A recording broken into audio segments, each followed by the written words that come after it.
All right, let's jump right in.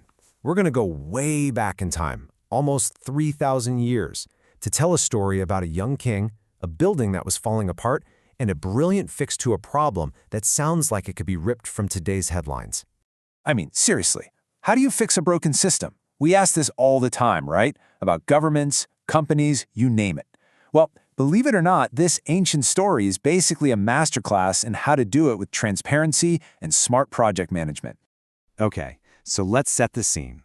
Our main character is a king named Jehoash. He's young, and he's just inherited this incredible, majestic temple. But there's a huge problem. It is literally falling apart. So the king has a really noble goal. It's simple. Fix the house of God. Restore it to its former glory. The mission itself couldn't be clearer. But the how, well, that's where things start to get really complicated. And they actually had a name for the damage. The official term was badek. You can think of it as the official to-do list for the contractors. All the splits, the cracks, all the wear and tear that needed to be fixed, like yesterday. The king's first plan seems to make a lot of sense on the surface. He puts the priests in charge. The idea is they'll collect all the donations that come into the temple from their own circles and then use that money to fund the repairs themselves. Seems logical, right? And listen, this wasn't just a simple donation bucket. The money the priests were dealing with was complex. You had different streams coming in. There was the annual shekel tax every adult male had to pay. There were these personal valuation offerings, which were voluntary. And then, of course, just free will offerings, whatever people were moved to give. So a lot of money was flowing their way. So the system is in place. The money is coming in. The goal is clear. What could possibly go wrong?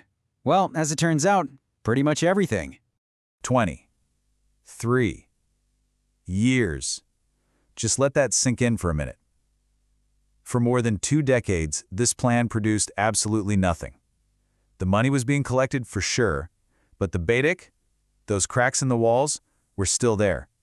The system was a complete and total failure.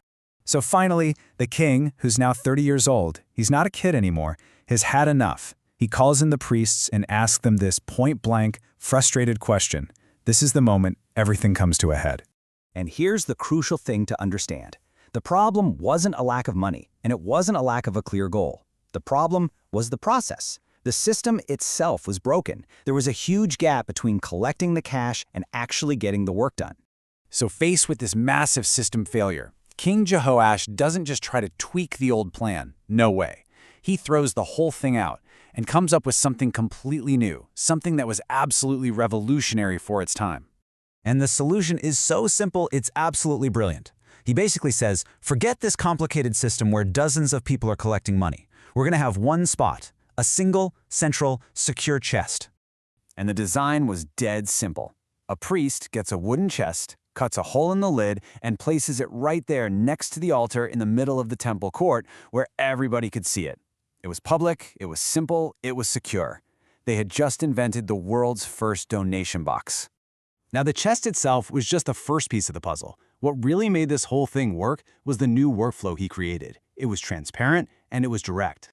So, whenever the chest got full, it wasn't just whisked away into some back room. No, the king's own royal scribe and the high priest would come out together and publicly empty the chest, count the money, and bag it up right there. Talk about checks and balances. You had the state and the temple watching each other. And this next step is so important. That money didn't go back to the priests. It went directly into the hands of the project overseers, the people who were actually managing the construction. It created a direct, accountable supply chain, cutting out the middleman entirely. And who were these overseers paying? Exactly who you'd hope. The money flowed straight to the carpenters, the builders, the masons, the stonecutters, and the people supplying the wood and stone. There was no bureaucracy and no delays. The king's new system also had one very strict rule. This money was earmarked. The cash from that chest could only be used for the badek, the structural repairs.